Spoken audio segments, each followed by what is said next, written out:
Good morning, everybody. How's everyone doing? Welcome to today's Grant Teach Me Something. I will be doing a solo episode today. We're going to have Ronnie in here with me today, but we have like 4 closings that are supposed to happen. And as real estate goes, like sellers kind of well, I didn't understand that was what was expected of me, and title companies coming up with title things. And so instead of us both hammering this together, Ronnie is going to be communicating with the seller and the title company, which, by the way, was nothing crazy on the seller. It's just he agreed to pay off a lien that was on there, and it is in the special provisions in like all caps. It says seller will pay for this, literally in all caps, seller. The rest of it will pay for this. He initialed on that. And then we get to closing and he doesn't want to pay it. So it gets to, that's just how real estate goes, right? Like, you're going to run into those kinds of issues. Welcome. That's where you want to be, because at the end of the day, we're going to make money on that. And that's worth it. So today, I'm going to be showing you a kind of cool trick that people love knowing in this. I want to be with full disclosure on this trick that it's kind of a parlor trick. It's not something that I necessarily, well, I wouldn't even say necessarily. Like, I definitely don't think you need to know this. However, I liked knowing this when I was doing my first deals. This actually helped me take down my first deal, because what I'm going to show you guys today is how to find what somebody owes on a property before even talking to them. You don't even have to talk to them. So on my very first deal, I'm like, oh, I need to know all the details. I need to know everything. And like now I hardly Google search a property before picking up the phone and talking to a seller calling in. But, then it's like, look, I don't want to slip up. I don't want to look like an idiot, even though I'm gonna look like an idiot. You're gonna look like an idiot, by the way. Spoiler alert to your sellers, especially at the beginning. You will look dumb. You're gonna say something stupid. That's okay. It's part of the deal. But I wanted to be overly prepared. And one of the things that I do feel like helped me be overly prepared and get to that position where I was able to contract this house subject to was that I knew what they owed. Before we even went on the appointment, before I'd even spoken to them, I was able to hammer out within a margin of, I think it was like $1,500, what they owed. So I was able to say, like, well, here's the deal. It looks like you owe about this. You got a mortgage with seemingly Wells Fargo back in, blankety blank time. So right now the property's worth blank. And if you owe blank, then you're kind of in a tough spot. And you don't have a whole lot of options to sell at a discount, to sell quickly, to get out of this thing. And it helped me take that property down. So that's what I'm going to be sharing with you guys today, and I hope that you enjoy learning about that. A big part of getting through this portion, right? A big part of knowing how to, or on a practical sense, being able to do this is going to be knowing how to use the calculator, which is what we went over last week. The 10B2 calculator is just a massively important piece of the puzzle with so many different areas of our business. I said it then, and I'll say it again, that the 10B2 is kind of the lifeblood of the business. Like, you really gotta know what you're doing on there. So we do have a freebie related to the 10B2. I'm giving you guys my Creative Cash Flow whetstone to help you sharpen your skills. You can watch last week's episode to get a lesson on the calculator, all that kind of stuff. And we will have a link to the freebie here in the description, which will help you analyze these deals, use this information for something that is going to be useful to you. So let's jump right on in, all right? So here is another, look, we got to have some basic understandings in order to be able to, not take advantage of, what's the word I'm looking for? Use this strategy. One of the big pieces of using this strategy is just, frankly, just understanding how financing works in the first place, right? Because what we're going to be doing is we're going to be tracking through the property public details and finding this loan, finding when this seller bought their house and how much they bought it for and what their interest rate likely was and all that kind of stuff. And so to do that, you got to know how a mortgage works. So what are the basic things in a mortgage, right? What is it when one purchases a property, what are the documents that are going to be given? There's 3 documents. Who can tell me? I want to see some comments in here. Drop some comments. We got some folks watching. I am on a delay. I'll have to wait a little bit to see your answers on that. But who can tell me what are the 3 documents that you're going to see on a property that's being purchased with a mortgage? Okay. This is one of the things that gets confusing for folks, especially in trying to separate out the ability to do like a seller financed deal, is people don't understand or realize that there are different documents that control what is actually happening. That it's not just inherently whoever owns the property is whoever owns the debt. So there's 3 documents here. So far, I don't see any answers, probably because we're on like an 18 trillion minute delay, but I'm just going to give you the answers here. One of the documents that you need to know of, you have a warranty deed, which gives the ownership of the property, and you have a deed of trust or a mortgage, depending if you're in a mortgage state. Basically the same thing. That's going to show up in public record. What you don't have in public record is the note. Now, the note is going to be the item that actually says, hey, Joe owes Wells Fargo $80,000 at 5% for 30 years. That doesn't get filed publicly. But what does get filed publicly is the deed of trust or the mortgage, depending on which state you're in. And that document is a document that says, and if Joe doesn't pay Wells Fargo that money, then Wells Fargo gets to take that property back from them, right? So Kristen Gerst, I was on her show earlier in the week. She drew out a good kind of mnemonic to help you remember which one is which, the warranty deed being the one that gives the ownership of the property, the deed of trust being the one that is the securitization of that loan, is how you would say it. That's the thing that allows the lender to foreclose. That is the deed of trust. So just think of it like this. A deed of trust is somebody trusting that you're going to pay them back, right? Warranty deed is the ownership. So the things that you see listed here are that there is a grantor and a grantee on the warranty deed. The grantor of a warranty deed is going to be the seller. The seller is giving ownership of this property over to the grantee, who is the buyer. They are the ones receiving ownership. The deed of trust is being given, the grantor, by the borrower, saying, hey, I give you permission to foreclose on me if I don't pay you like I said I would. The beneficiary is actually kind of the equal of the grantee in a deed of trust. That's going to be the lender. And then there's a trustee, and that trustee is the foreclosing attorney. This is the lien position. You hear about lien positions? That's it. The mortgage or the deed of trust is the lien. That is the thing, again, the securitization that allows somebody to foreclose if the loan is not being paid.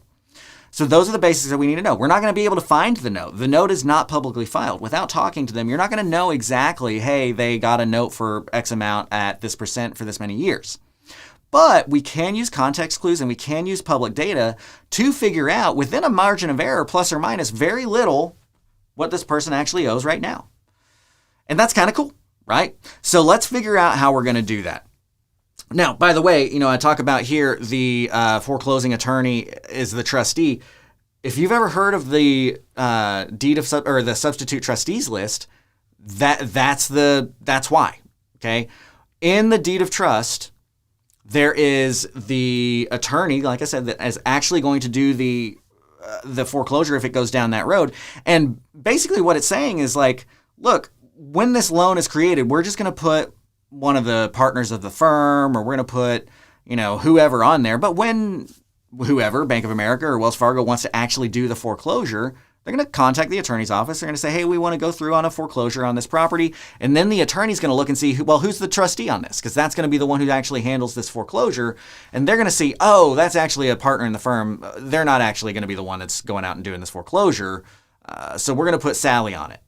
So they have to publicly file something called an appointment of substitute trustee, so that they can substitute the trustee that was on that original deed of trust, the securitization of the loan, with the person who's actually going to be doing that foreclosure. This is one of the very, very early indications that a loan is going to go into foreclosure. Oftentimes, when you're talking a substitute trustee list, you may know that the person's getting foreclosed on before they do. You may actually know, and I've had that happen a lot. You call them and they're like, oh, no, I'm fine. Nothing's happened. I'm not, facing foreclosure. And you're like, well, I hate to tell you, but you actually are. You actually are facing foreclosure, and, this is what it goes up. But that's a topic for another day. I just wanted to fill you in on that as a somewhat helpful hint. So what are we going to do? What's the action that's going to let us know what somebody owes? Well, we are going to go find the publicly filed deed of trust for this property of when that person got the loan. Okay? Now, obviously, this doesn't work if they bought it without a loan. They just bought it with cash. But hey, then you know that they have a free and clear property. But here's what we're going to do is we're going to just Google search on whatever county you're in to find the county CAD, Central Appraisal District, or anywhere that you may, oh, I don't know what that was. Apparently, if I do Command L in this program, it puts a brick background in my thing. So apparently, I'm going to be on a brick background for the rest of the day. Sure, why not? I meant to do Command L here. Oh, except that's the one that shows you my desktop. I don't want to do that. How do I do this? Hold on. Grant made a dummy. Okay, let me get my Windows here. Let me put in, oh my gosh, I have no idea what. Just randomly like, hey man, you want to have some bricks in the background? Sure, we can do that. That's no problem with me at all. And I don't remember. I got YouTube. Hang in there, bro. We're good. Let's see. What if, can I like, and it didn't let me even do a command all. I might have to just wing this one and like show you guys. Straight up. All right, well, what I'll try to double task doing this at the same time as telling you, because I really don't know what just happened there. That's very interesting. Note to self, don't hit Command L while you're in this program. So the, oh, wait, I think I know.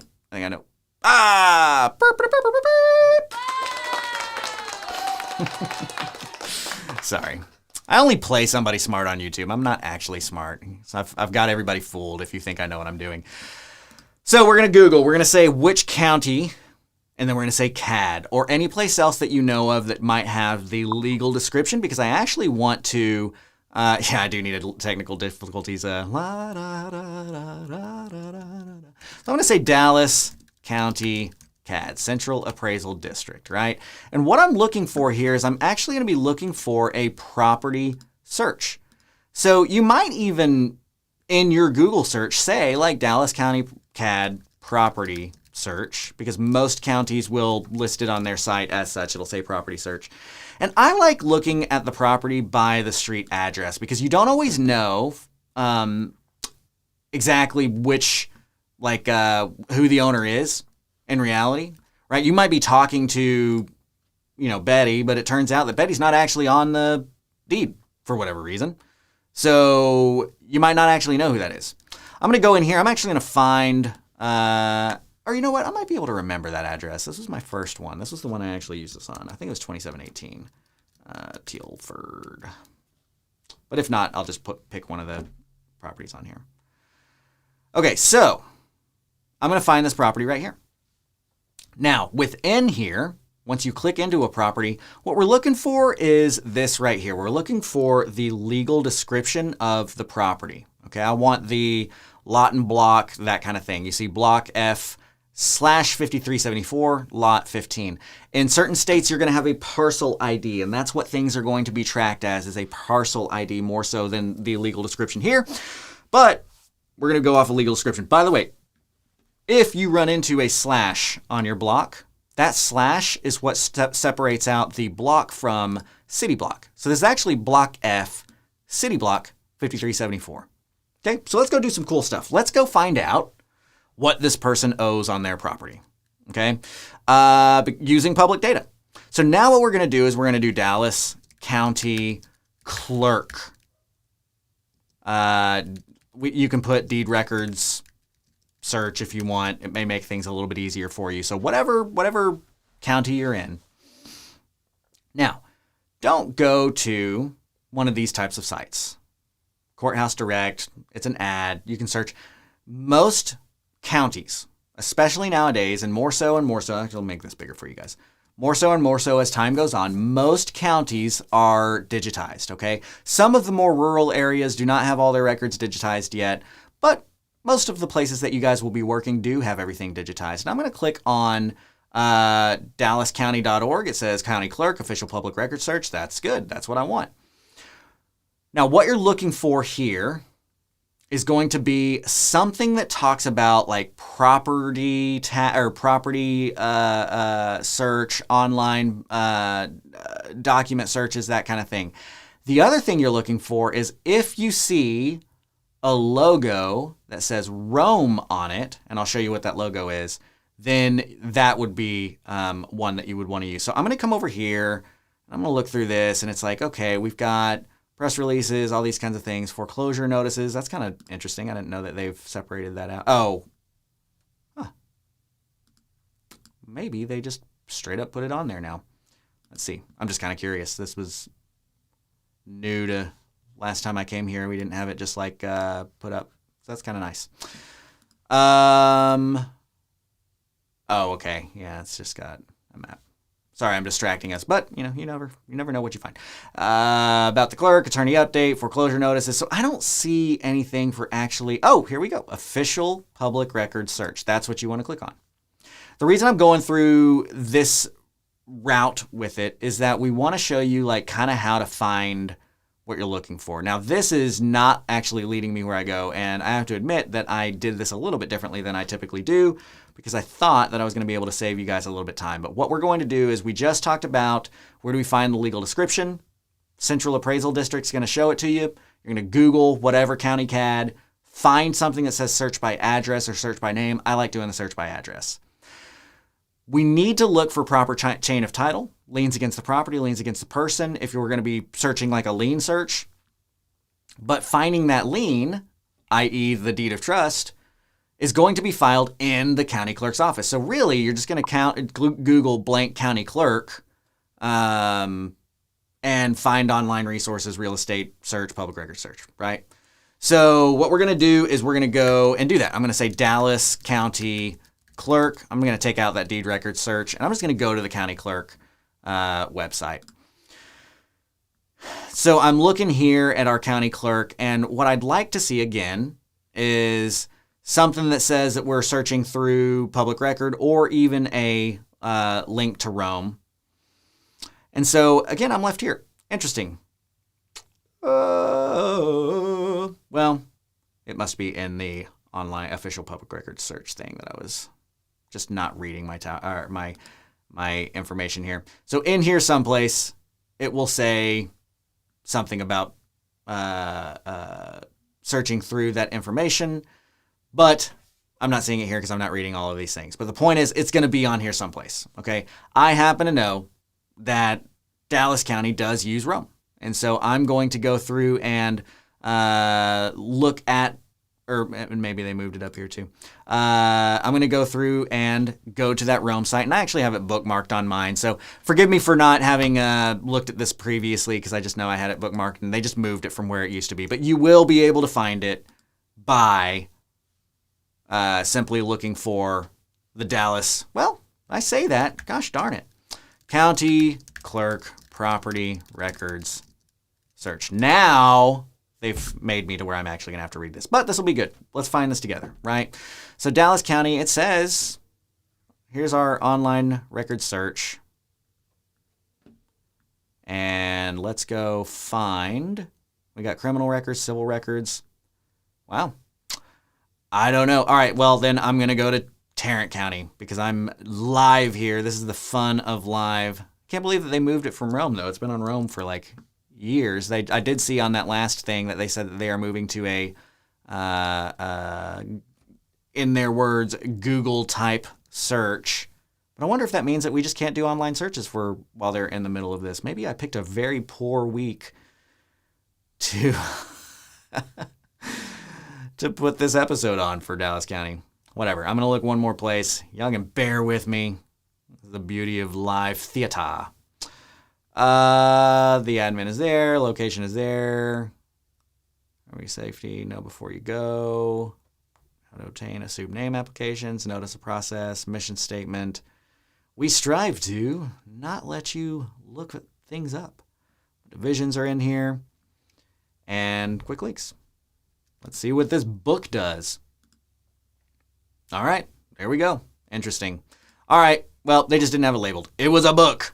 So now I'm going to look up that property search that I was looking for there. Now, this is looking for all the way back to the 1800 date to today. Let's go through our property records. We are changing there. And I'm actually going to search for the legal description first just to see if it still lets me do it that way, because that's the way I like doing it. This is funny. This is new. Casa View Hills, Block F, city block. So I'm actually going to just copy these, and I'm going to put in Casa View Hills. The crazy thing is that people will spell it differently, title companies and stuff like that. Hills. I'm going to see if this lets me do this, because I used to actually be able to do a... oh, there it is. It had an advanced search at the top. I'm actually going to do that advanced search. I like the advanced search because it typically lets you put that kind of information in here. There we go. I want to start, do the Department of Property Records, grantor, grantee, recorded date range, instrument date range, document types. So that's nice. You can search through document types now. Now we get to lot block and city block and all that kind of stuff. Okay, perfect. Gee whiz, 30 minutes later. Casa View Hills, Block F. So we are going to do Block F. City block is actually in here. Remember, it's the /5374. Not everybody has a city block, so we're going to do 5374. We're going to do the legal description is here. I'm going to do the lot of 15. And I talk about this in our property search lesson on like Propelio Academy. If you go to propelio.com/academy, if you're in the Creative Cashflow Academy, I talk about this in property searches, title search. I'm actually going to skip forward on this because I've wasted enough of your time to actually go through this. Legal description, I would hope, was the subdivision, but I don't want to risk that. What I'm going to do, because I was going to show you how to like refine, but that's in the other lessons. You can go watch those. What I'm going to do is I'm just going to put the the grantor of their last name, first name, assuming that this is going to be the person who actually has the loan. So Esteban Vargas. So it's going to be Vargas Esteban because it's last name, first name. Let's go in here. I'm going to put last name, first name. So basically what this is showing me now is show me everybody's records. Show me the records for Esteban Vargas where it is assigned to something that has a legal description with Block F, Lot 15, City Block 5374. Let's see what pops up here. All right. So this person... So this turns out this was not the loan that I did, but it's on the same street, and we still have the information that we need here to show you what's going to happen. Esteban Vargas bought this property. Let's see if I can extend this out. In Casa View Hills. And this is why I was saying, like, do title companies mess you up because they just spell things crazy? Like, look, they spelled it Cara View on this filing by accident. It's actually a different document that was filed on a different day. The document number is unique, so you can see that. Again, all this information is in our title search video that's on propelio.com/academy or CreativeCashFlow.com. We go through that, so I'm not going to dig too much into that stuff. But we're looking for their most recent deed of trust. Now, the interesting thing about this property here, and I'll usually do a recording date like and look at the most recent first to see what kind of documents there are. So it looks like we actually have a deed of trust to Bank of America in 2014. Now, there was also a deed of trust to Bank of America in 2003. There were two of them, so they might have done an 80-20 loan, meaning 80% of the loan was in one loan and 20% of the loan was in the other loan. But I'm not going to worry about that. What I want to show you guys is how to find what this guy owes on his property. So here's how these things are going to work. Apparently if I do that, it zooms in. That'll be good for you. Most of the time on these title searches that you will find, you will have the ability to see the first page of a document, but not be able to see all of the pages of a document. Some counties will let you see every page for free. Some counties will charge you. Now, I'm actually encouraged that Dallas changed from Rome because if you're on Rome, by the way, when I say Rome, it's ROAM. The reason I say that is the Rome is like a third-party program that is a contract with a bunch of counties, and they will do the online kind of records searching and all that kind of stuff for the county. So the county will source them, and Rome will put everything online for them. When it's a Rome county, which is a lot of them, you will be able to see the first page, or you can buy the full document for like $1 a page or something like that. Certain counties will let you see everything for free, and it looks like now Dallas has transferred over to allowing us to see everything for free, which is really nice. Now, the thing is even for the purposes of what we're doing, you can typically get everything you need from the first page. So what we're looking for on this first page is the loan amount, right? The cool thing about how deeds of trust work is like, no, we don't have a, let me see if I can make this bigger for you guys. We don't have a note that gets filed publicly, but we do have the deed of trust. And the deed of trust actually does show the loan amount, and typically it's going to show the day of maturity. In this case, that's exactly what I see. So I can't make this copy big enough for you guys, like for the whole thing. But what I can show you here is, look, we see that the loan amount was originally $30,000 on this deal, and it was due and payable. The entire indebtedness under the note, if not paid by then, is due and payable by August 8th of 2039. So that means that in whatever this was, 2014, they got a loan that was a 15-year loan for $30,000. You follow me? Because this document that we pulled up was done in August of 2014. And when we look at it, it is, zoom back in here. It is due and payable by 2039. That's 15 years.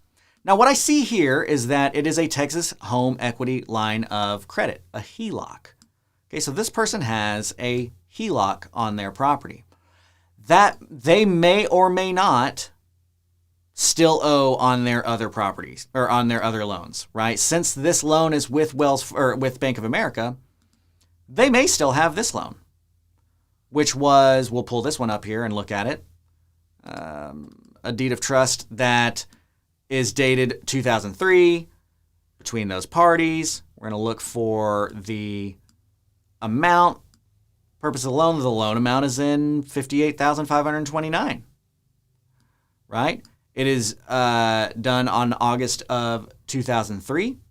And if we were looking for the date that it matured, we can go to the second page, see if they have the maturity date in here. Not every deed of trust does. I'm not seeing it right away. I'm not super worried about that because I'm going to show you how it goes. But here, look, let's talk about this for a second. Everybody always freaks out about the due on sale clause. And remember, I tell you, I'm like, look, the due on sale clause says that they have the option to call the note due. Here's the due on sale clause right here.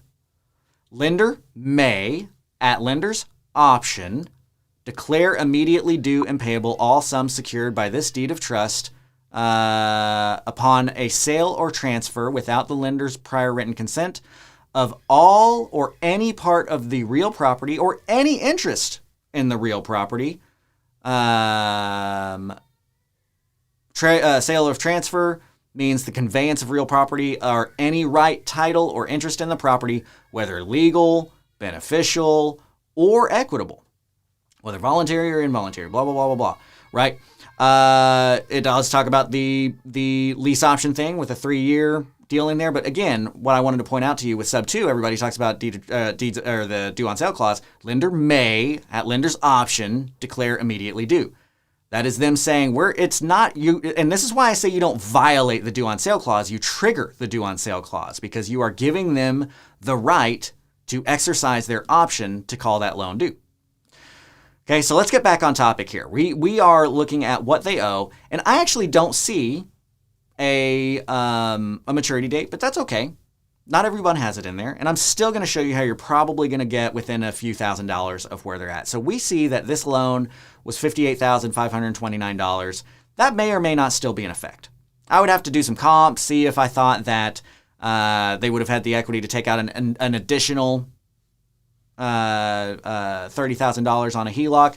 There may actually be something I wouldn't not recommend, right? Like, I'm not recommending it, but I'm not saying don't do it. But like, read through this. It may tell you like, hey, we're paying off another loan. The other side of things that you could do very easily is by pulling out his name as the grantor and putting the subdivision name in there and looking at this, see if there was a release, because they would have filed a release on these two liens, right? That's the easiest way to see if that happened, to know if this one's the only one that he still owes on. But let's just do our trick with this one right here. Actually, no, I'm going to do it with this one because it does not have a maturity date. So I'm going to show you how to do it without a maturity date. So what you're going to do is you're going to get that loan amount, which in this case was $58,529. Okay. So then what we're going to do is we're going to go to ffiec.gov/rate spread. I will comment this out for you guys in the comments. Actually, I'm gonna put this in the top of the thing because I can't get to the comments very quickly there, and Ika will comment that out. And what we're gonna look for here is right here, the average prime offer rates fixed or adjustable table. Okay, what is this? The APOR is a average prime offer rate. It is a index. What is an index? An index is one number that represents multiple numbers. Okay? One number that represents multiple numbers. So, like you think about stocks. There is a stock index, the S&P 500. That is one number that represents the performance of the 500 largest market cap companies at that point in time. The APOR is, it looks at what did a good borrower, a strong borrower across the nation get offered as an interest rate on their mortgage, an A-plus borrower in Texas and in Utah and in California, and they average all of those numbers and they release it every Tuesday. They say, this week, a good borrower could expect to get this kind of percentage rate on their mortgage. And so then what we're going to do is we're going to use that knowledge. So I'm going to come in here, I'm going to click on this button that says average prime offer rates fixed. I'm going to look at the fixed table because 99% of the time you're dealing with fixed rate mortgages instead of adjustable rates. Again, this is not the end all, like you're going to know exactly what it is, but every time I've ever used it, I'm within like $1,500 of their actual loan balance. So when you're talking about a loan of hundreds of thousands of dollars or large amount, like, hey, $1,500, you're close enough to know what you're doing. $1,500 probably isn't going to kill your deal. So what you're going to do here is you're going to look for the week that they got their loan. Okay, when did this person get their loan? So what we're going to do is we're going to come back here. We're going to go check out that deed of trust. When did this happen? Well, this was dated August 9th of 2003. So now I'm going to go over to that spreadsheet that we just pulled out. And I'm going to find on column A, where is August 9th of 2003? I want to look at the Tuesday that happens right after that, whatever Tuesday that was. Okay, so I'm going to go down to August. So that would have happened between these two dates. That might not be big enough for you. Let me see if I can zoom this in a little bit bigger for you. I'm going to go right between these two dates. It was August 11th and August 18th. So that tells me that this loan occurred in that week. So it would have been represented by the numbers that were reported on August 18th. I'm going to scroll over to a 30-year mortgage because, again, most of the time people get 30-year mortgages. I happen to know that's column AE. Okay, so if I look here, that means that their interest rate was probably 6.3%. Right at. See, 30 years. So now we have some information. If we go back to our calculator lesson that we did last week, what we know is that we need to know 3 items and the calculator will solve for the 4th, right? Like that's how the calculator works. So if we are looking at our calculator and we're trying to solve what this person might owe, we are going to go and we're going to find what their payment is and all that kind of stuff. So I'm going to, let me see, did that share correctly before okay, cool. So I'm going to input some information. I'm taking a guess that it was a 30-year loan because most loans are 30 years. So I'm going to do 360 into my number of payments. I know that, borrowers in that week were getting a 6.3% interest rate because that's what we found down here in the week that they reported, whatever that was, August. Oh, I'm down here. Boop, boop, boop. Right. You're not even seeing that. It doesn't matter. So I'm going to put in 6.3 because that was the average. That was the APOR. I'm going to put that into interest. The other thing that I know is because we were able to go find their deed of trust, I know what the actual principal balance was. And in this case, our principal balance was $58,529.57. So I'm going to put that in. 58,529.57. Right? 58,529.57. I'm going to populate that into my principal value. I'm going to solve for the payment. This is the payment that they had starting that month. So you're like, okay, that's cool, Grant. How do you know what they actually owe? Well, in this calculator, one of the cool things about it, you hit the orange button, and that top right is going to turn into amort. I'm going to click on that. What you see here is it brought up like a small overview of it, but depending on if you're on Android or a iOS, you'll either see it says share here on iOS, or on Android it's got their little share symbol, which is, I think, oh gosh, I can't remember what the Android share symbol is, but they use the same symbol for it. It's been long enough since I had an Android. Click the share button.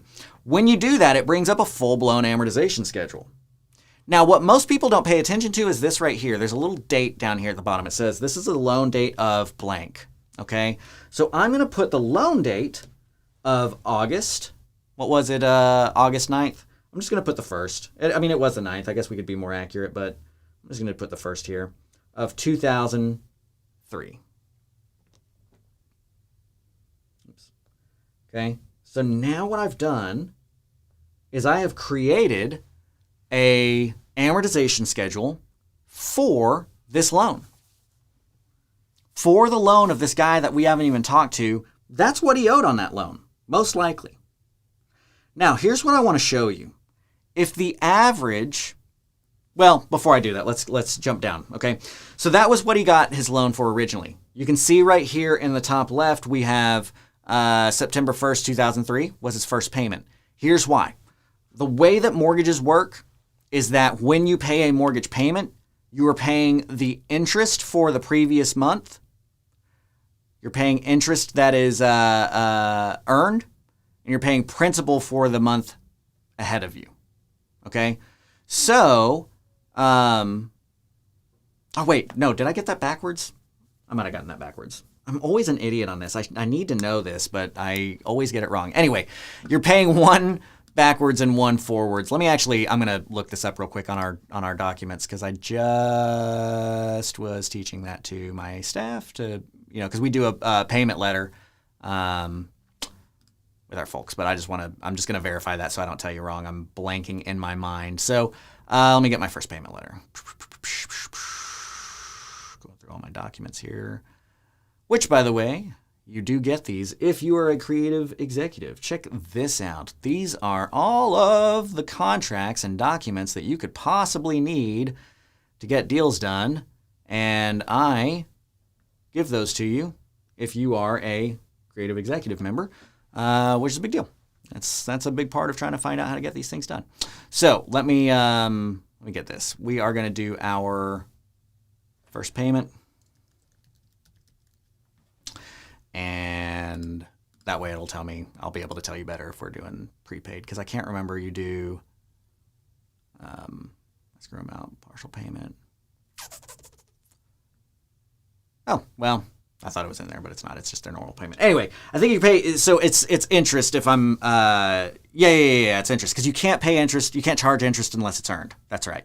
So you can't charge, so they closed on August 9th. They couldn't just charge him the August payment because it was unearned. You can charge at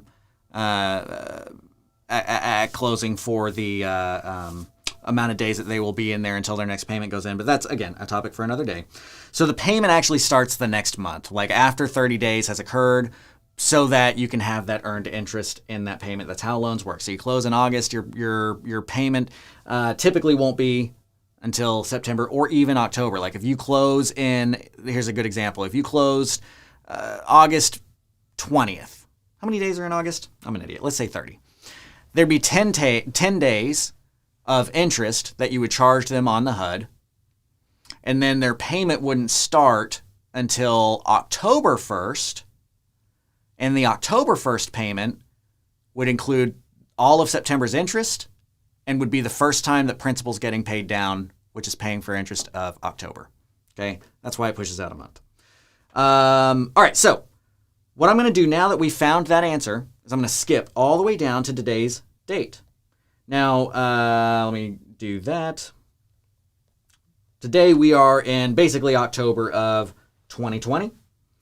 So if I went in here, I would be able to find myself in October of 2020, and I would know that this guy on a loan that was originally whatever it was, $58,000, this guy now owes October 1st is $38,197. That's what this person owes on that loan. If that loan is still there, that's what they owe on it. Now you ask, like, well, but what if they're behind on payments? What if they're this or that? What, there are variables. That is true. So let's think about that for a second, right? So what if you got the interest rate wrong? What if they're behind on payments? What if? If they're behind on payments, how far behind on payments are they? Typically they're 6 months to 12 months. 12 is long, 18 months is really long. You're usually 6 to 12 months behind. So let's say 8. If they're 8 months behind, that would mean that they would have not made a payment since February, and their loan balance in February was $39,461. So that would be the loan balance. If they're if they're 8 months behind on this loan today, we were looking at buying this house, they would owe $39,400. If they were fully current, they would owe $38,197. So they're only off by $1,000 on your estimation of their principal balance. That's super close. Similarly, what if they didn't get a 6% rate? What if they got a 7% rate? Okay, well, let's do the same thing. We're going to go here. We're going to look at that. We're going to go find today's date. What do we do? 63 or 33? What was it? Oops, I think it was 6. I can't remember what it was. 50. I'll have to go back and look now because I didn't write it down. But if we do, let me get to 2020. Oh, this has today's loan date. August 1st, 2003. And then we're going to find today on it, which would be their owed amount would be $50,000 August 1st. $50,255. I think we were at 53 before, right? So almost a full point off, and you're off by 3%. Or I'm sorry, $3,000. $3,000 is very rarely enough to kill your deal. If your purpose was to know if you are in a general ballpark of ability to do a deal with somebody before walking in, a $3,000 difference is not a big difference. You can, if you know within $3,000 what they owe on their property, it might be it worked for me on my first deal to go in and say, hey, well, look, here's the deal. The house is worth $75. It looks like you got a loan from Wells Fargo back around like mid 2003, or a loan from Bank of America mid 2003. Is that still the loan that you're paying on now? Yeah, it is. Okay, so I'm guessing that you owe about $53,000, something like that on this loan at this point in time. Does that sound right? And if they know what they owe, they'll be like, wow, that's pretty impressive. That looks good for you because you've come prepared and you're able to do this. So you can have a little bit of a preparation. And it also lets you know if you're going to call a seller and you're like concerned about being able to speak to them and gosh, should I go in ready to do a cash offer or sub 2 or whatever? Like if you want to have this in your back pocket, you can do that. I think that ultimately is a waste of time in the bigger picture of things. But when you're very first starting out and you just kind of need that extra little oomph of confidence, this might be it for you. Like I said, it's kind of a neat little parlor trick.